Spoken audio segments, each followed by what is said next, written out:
what we have decided to do is prepare ourselves using your summaries that you put on Facebook.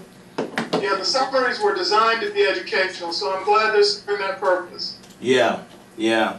And so our goal today is to talk about just trying to work around divine linkage, and the second part about the whole concept about magic and ritual, the key to understanding our realities. I want to specifically look at and have us discuss the whole issue of the experiment, the double slit experiment, and its impact in relationship to Kinwa Fu.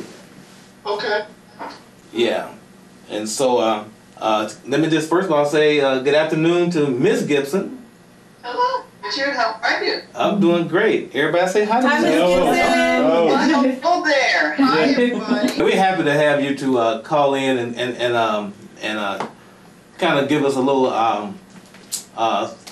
motivation and encouragement, because this is, I believe, and they can speak for themselves, this is going to be a life-changing event. This is, last year was great and good, and it was, motivational and encouraging, but this one is about power. And I think this is really going to change a lot of lives from my perspective. The average person in the ancient world knew more about magic and spirituality and ritual than the average person today knows about most things. The average person back then could create a lot of things for themselves, and when the church came along, they rewrote history so that it looks like magic was always demonized, but it really wasn't. The average person knew spells, they knew rituals, they knew how to communicate with the gods, and our goal is to help people recreate that connection, that linkage that we have lost. And a lot of people are even afraid to look into it, but if you have the right knowledge, if you have the right resources, it is amazing what you can do for yourself. And that's what we want to teach, that almost everybody that calls into us calls in about a few things: a new job, relationships, more money, better health. I mean, it's always one of those few things. And what we decided is it is better to teach a person how to fish than to give them a fish plate.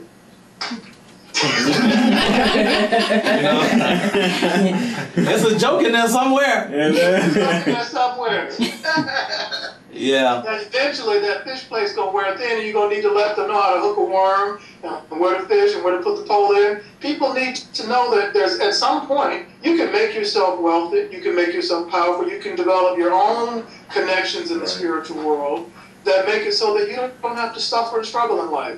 One of the main goals of the powers that be in this world was to make us suffer, so that we would need them to lead us out of that. As a result, they set up educational systems, they set up financial systems, they set up medical systems. All those systems aren't designed to solve problems. They're designed to help us be part of a system that makes us vulnerable. If you go to a bank, the bank isn't going to give you money. You go to a university, the university isn't going to give you money. If you go to a hospital isn't going to give you medical care. At some point, you're going to be billed for all that. Well, the spiritual world works in the opposite manner. It is possible in the spiritual world to have them give you money out of nowhere. It is possible in the spiritual world to have them work with you in such a way that diseases disappear, relationships come out of nowhere. The spiritual world works in reverse. In the spiritual world, something out of nothing is a natural force of events. Yeah. Totally different than the physical world. And that's what we want to teach, how to create the creation of something out of nothing as an everyday occurrence rather than as a rare miracle. The issue of divine linkage seems to be an important part of the Kinwa Fu. Divine linkage is it's a new way of interacting with the divine beings. For the most part, when we interact with divine beings, people pray. You need a new job, new car, new relationship, you pray. And prayer can be effective, but for the most part, most of our prayers don't get answered, and a lot of them aren't even heard at the level they need to be heard. And a lot of people, when they pray, they don't really have to expect that it's going to be answered. God's going to hear me, but I don't really expect to get everything I pray for. We've kind of adopted that attitude. With divine linkage, It's a step-by-step system that allows a person to connect with the spiritual world so that your prayers gain power at each level of reality, so that at the first level of divine linkage, it's a prayer 10 times more powerful than you can do on your own. And each one builds on itself so that by the time you get to the 7th step in divine linkage, you're praying like somebody who's a saint or a mystic. Wow. Wow. And that's what we want to teach. We want to teach people that we don't have to be vulnerable. We don't have to be at the mercy of the powers that be. We have the ability within ourselves to change reality, because the double slit experiment you're going to discuss tonight was a seminal experience in showing what reality really is. It showed that when you look at something, it only exists when you look at it. Now, that's counterintuitive to everything we've ever been taught. You say, well, if I look at my car and get in it, it's going to be there if I'm not looking at it. Well, science has shown actually it's not. Now, you might say, well, where does it go when I'm not looking at it? I can take a picture of it. Yes, you can. But if you try to break matter down to its basic fundamental parts, to the atom or to the electron or to protons, they disappear when we're not measuring them. Which means that when we focus on something the right way, we can literally create something out of nothing. And scientists are doing that right now in the laboratory. It's some of the most exciting work that you can do, but it has implications for what we can do with ritual and with magic, that there are beings, intelligent forces, that can help us bring things into being that we can't do ourselves. And that's really what divine linkage is. It's using the forces, the intelligent forces of reality as they exist right now, to work with us and for us to make our lives better. So really, the word magic is a science. It's a misnomer, basically. I don't really like to use the word magic, but it's the closest definition that we can come up with. It's actually the science of the creation of reality. Oh. Really what it is. Wow. You're talking about the divine linkage, and you were saying that there will be certain entities. Are there any particular by name that you actually be communicating with? I will be giving you the names of the power players in the spiritual world that love to help humans create things. Okay. Yeah, I see in your summary you mentioned about 39 gates. What's another word for gates when we had this discussion talking about the gates? There's not really a good word that we can replace that with. Is that right? That's right. So I just wanted to say hi, and I hope you have a good discussion. Thank you, and thank you We look forward to coming back to Pine Bluff. Hey, the numbers right now are very good in terms of the attendance. They're excellent. We're rapidly approaching 70. We would have been happy to get 40, but we've been blessed. Yes, we have. Thank you, Doctor. Thank you so much, and we look forward to eating with everybody on that Saturday. Yes, we will. Yeah. Okay. Bye. All right. Bye. Thank you. Thank you. On April 27th of this month at 10 o'clock from 10 to 4, Dr. Mitchell Gibson will be here. He and his wife, Kathy. They're going to be doing a workshop entitled Kinwa Fu, the art and spiritual practices of increasing your health, harmony in relationships, and prosperity. We just had a beautiful introduction and encouragement about what is Kinwa Fu, specifically some of the concepts he's going to deal with. Let me just go around the table here and just let me get an idea of what you expect, or what do you expect to experience at this workshop, Kinwa Fu. We'll start with you, Warren. Well, I personally expect to learn some rituals, learn some practices that we can actually use in our day-to-day lives to advance and just make our day-to-day lives better. Okay. Yeah.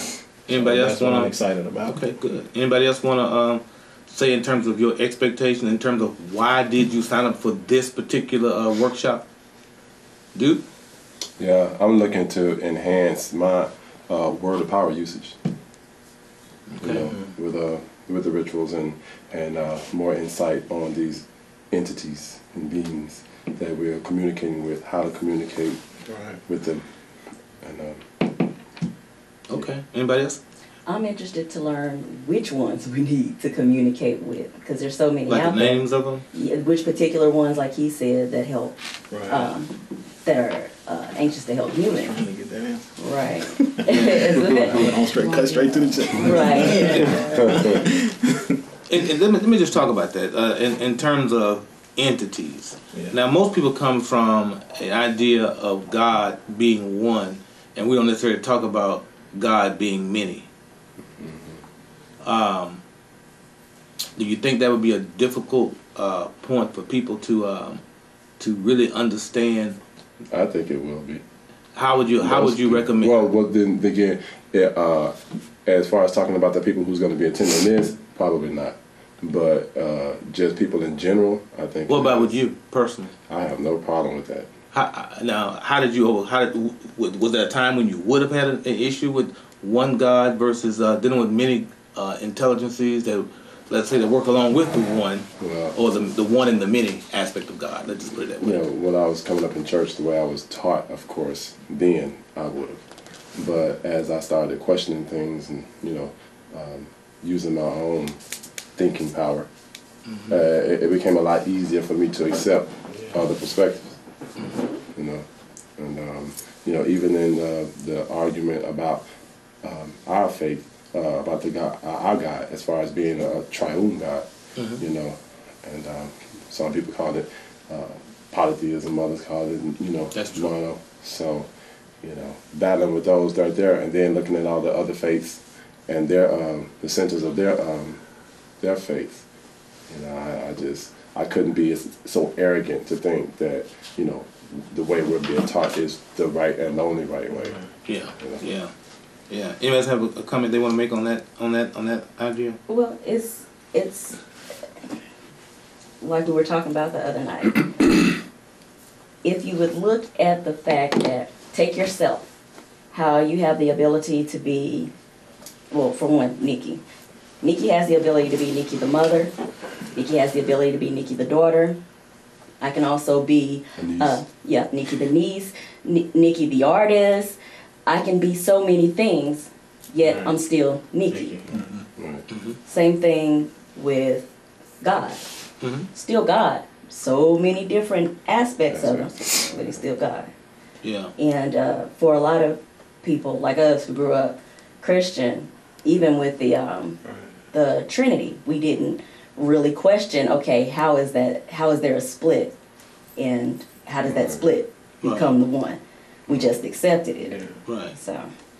Well, to me, it's not very difficult at all, because your example is a very good example of that.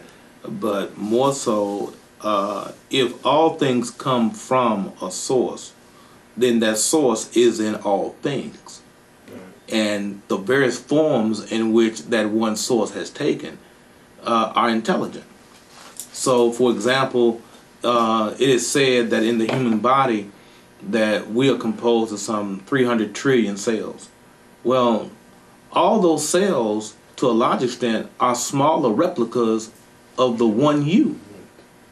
And those cells, be it skin cells, bone cells, heart cells, skin cells, all the different kinds they carry out certain functions in an intelligent fashion. That's just internally. And then you look at the idea that you have various types of elementals, you have various types of fairies, various types of angels, seraphims, cherubims, so the one, in terms of who we call the one, the source, has manifested itself in many forms of intelligence to carry out the work of reality. So I think that what we're dealing with here that is so profound about Kinwa Fu is that this seminar will teach us how to communicate. As it says here, we will learn how to communicate with the forces of creation. Now that was what really got me.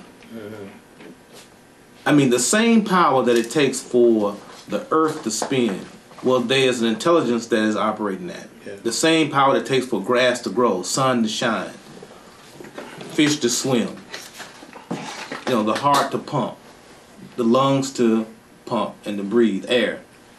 Well, if you can tap into the power of creation, then how does that help you to manifest a car, or a house, or health? You know, or using that power to increase the harmony in your relationship.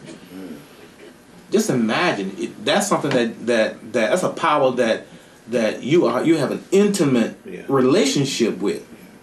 So if you're able to know how to communicate with that intelligent force, which I think is a very important point, to understand these are not just some inanimate forces. Right. They are intelligent forces. Now you're talking about something. Right. Now you're talking about something. And that's what I think that people really going to get it now. In more specific, anybody want to say anything about that part? Well, yeah, I think in the Bible where it talks about speaking to the storm, right? I think that's a very that is an indication of what this is talking about here in Kinwa Fu. You know what? You're right, man. Yeah.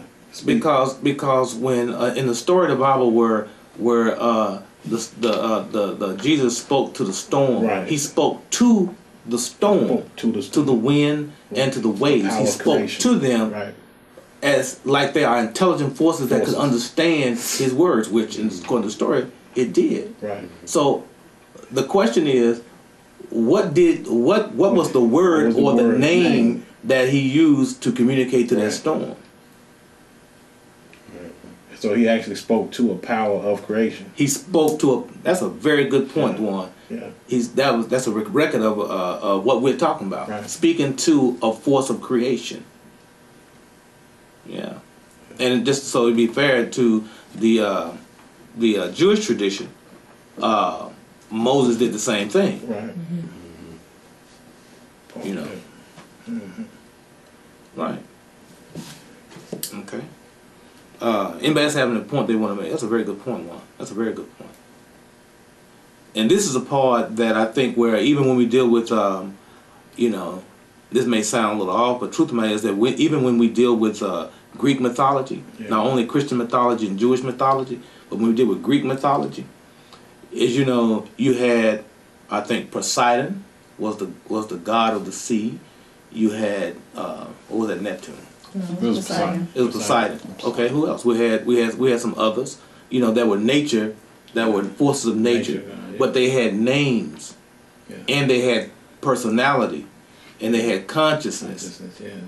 Okay, so this is obviously a little deeper than that, but yet and still, it shows you that what it says that when it was anthropomorphized, into like a man using what would you call it? Using the image of a man to personify the intelligence of nature. The fact is, nature is intelligent. It's not an inanimate object. Nature is intelligent, and we are a part of nature. It's not like we are opposite of nature, separate from nature. We are of nature, and therefore you have a relationship. There's a fellow by the name of Clive Baxter. He popularized the idea of the science behind talking to plants. And some of y'all may have done that before, where you've had a relationship with a plant. A plant is a living thing, it's a growing thing. So are rocks. So are crystals. That's a rock. That's right. There you go. See, right on point. Nikki brought a crystal. Okay. And so this is something I think that people really, this really expands a great deal of how you really can actually make use of that. One thing about just listening to us talk like this, it really lets you understand how complex reality is. To a large extent, the type of theology that we have grown up on is kind of like a Cliff Notes version. It's kind of like a dumbed down version. Because there's so much you really need to know that can't be just consumed up under a general one-size-fit-all head. Because these various entities, angels, whatever you want to call them, they carry out a function. It's like we always use this idea, like if you went into, Walmart.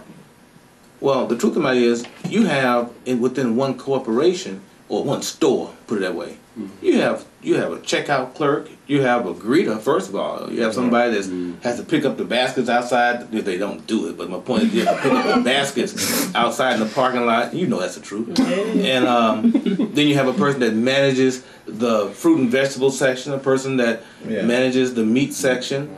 Somebody's over in electronics, somebody's over in gardening. Okay, so you walk in the store and talk to somebody that's over in gardening about something that's over in the meat section. They're gonna point Number one, the lawn and garden section is on the south side of the building. Right. The meat and produce section is on the north side of the building. You're in the wrong area. I'm just using that as a metaphor to say, we like to deal with simplicity. But in truth, if you really want to be effective, you gotta understand complex system. You gotta understand the web of relationships that make up a corporation and for sure, a human body. A chain of command. I mean, you're not literally going to overlook a part that's carrying out a function, even though it may be unseemly, but to deal with. But you can't overlook it. It's important. Right. On part 3, page 4 of our notes, and this will be the last part we'll cover. It says strange codes found within the fabric of space-time. Now, this is what Kim was talking about as far as these numbers and these mathematical codes. Now check this out. Extremely complex mathematical codes have been discovered within the basic fabric of space-time. These codes were discovered by a number of the world's greatest physicists. The universe is controlled by an astounding number of laws and limits that prevent us from doing certain things. Magic proposes that we can bypass these laws and fulfill our own needs. One of the first walls that you will run into when attempting magic is the fundamental rules that govern space-time. People cannot fly like birds. A rock cannot turn into a flower. People cannot reverse time by sheer force of will. Water cannot be turned into wine. However, through the rules of magic, some rules may be bent. That sounds like a statement from Morpheus. It does. Some rules you can change, some rules you cannot. Others may be broken. This is accomplished by dealing with the codes that underlie the basic forces of the universe and prevent us from performing magic. That goes to your point, Kim. Let's keep reading. These codes are called block linear self-dual error correcting codes. Boy, that's a mouthful there. You have an acronym? In essence, they prevent magic from happening. The only way to bypass these codes is to learn the keys provided by the ancients that open the gates between the physical world and the worlds beyond. There you go. The gates are guarded by these block linear self-dual error correcting codes. Now, who does that sound like in terms of the movie Matrix? Gatekeep. The gatekeep. That's right, the gatekeeper, Agent Smith. Agent Smith, yeah. That's Or is right. it the key? No, the key maker one of them open doors. This one is blocking doors. Okay? Using the right number and letter code sequences, one can learn to bypass these blocks and perform real magic. Sometimes the subconscious performs these acts for us. Sometimes the higher self will step into our reality and change it for our own reason. Sometimes gods and goddesses will manipulate reality for you if you ask nicely. It's actually not real magic, but rather a manipulation of the basic virtual fabric of our reality. But to the naked eye, it looks like magic. After all, everything we see is really just an illusion. Spooky action at a distance. Learning to manipulate the illusion is the key to mastery. We have to free our minds. We have to open our minds up to a deeper reality. Beyond religion, dogmatic religion, beyond dogmatic science, and begin to open our reality up that the world is more mysterious. The reality is more malleable than we have been led to believe. And I think that when people are able to go beyond their previous indoctrinations, be it science or be it religion, and begin to just keep the doors open, keep exploring all fields of reality and study, I think we become a more expansive consciously people, or as what he would call quantum people. Yeah. That's the power and that's the magic of quantum science, to use the word magic, is that it really allows us to go beyond the boundaries and go beyond the limits that have been set by this world system that want to keep us simply being human.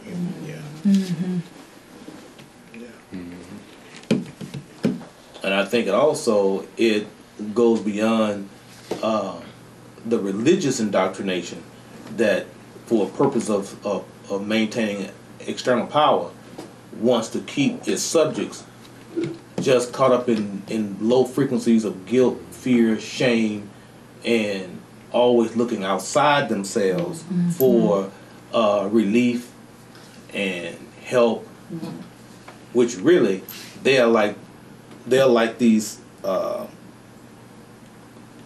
blockers that he talked about here. Make sure that you stay within this limiting reality, set of reality.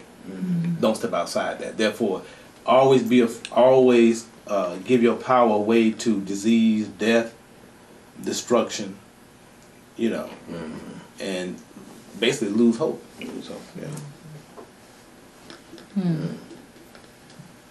So, as I look forward to the Kinwa Fu at this time, it's just, to me, a grand opportunity for each and every one of y'all to go to another level of experience and existence that you've never touched before.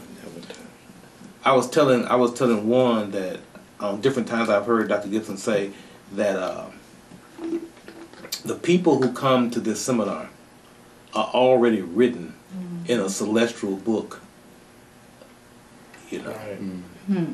and that if your name is in the book, you come into the seminar. If your name is not in the book, you will not be there.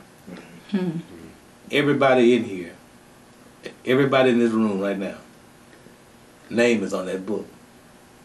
That means, to a large extent, that there's a part of you, your higher self, that made sure that you had an appointment with destiny on April 27th, 2013. In other words, at some point in time, you created this event, and you were ordained to have this information. That's right. You're some blessed people. You've been using this in a subconscious way, as he said here, in some subconscious way that brought you to this point and this time. Yes. Destiny has called you. And no, how broke many of y'all are, somehow some money came your way, or some wheel came your way. You put aside, say, well, I'm not gonna get my nails done this week. I put them off next week. I'm gonna get my hair done this week. I'm not gonna buy this suit or this coat, whatever. This I want to get on this male woman thing. Something opened the door. Some door opened that created this event. So I'm happy for myself, and I'm happy for all of you all that you're gonna be a part of this